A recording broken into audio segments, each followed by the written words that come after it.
இல்ல இப்ப இது வந்து இப்ப சோசியல் மீடியால ஒரு ட்ரெண்டா என்னன்னு தெரியல.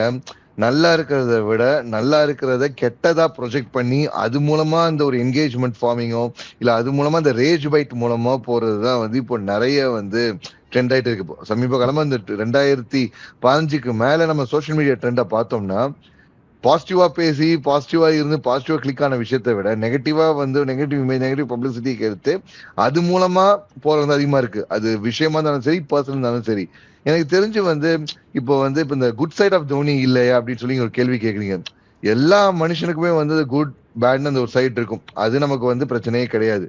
But what he brought to the table, அவரோட தனிப்பட்ட வாழ்க்கையை நம்ம போய் சொல்றதுக்கு யாருக்குமே உரிமையே கிடையாது. தோனி அவர்களுடைய தனிப்பட்ட வாழ்க்கை கமெண்ட் பண்ற இர்ஃபான் பதான் கூட ரைட்ஸே கிடையாது. ஆனா பொது வெளியில அவரு ஒரு ஒரு ஒரு ஒரு டீமோட கேப்டனா இருக்கும்போது, அதுவும் இந்தியா மாதிரி ஒரு டீமை 3 ஃபார்மேட்டை லீட் பண்ணி அந்த 3 ஃபார்மேட்லயும் வந்து உனக்கு இங்க வந்து ஐசிசி டிராஃபி குறைஞ்ச காலத்துல ஜெயிச்ச ஒரே கேப்டன், பல உயரத்துக்கு இந்தியன் இந்தியன் கிரிக்கெட்டோட நெக்ஸ்ட் எவல்யூஷன் கொண்டு போன ஒரு ஒரு ஒரு ஐகான்.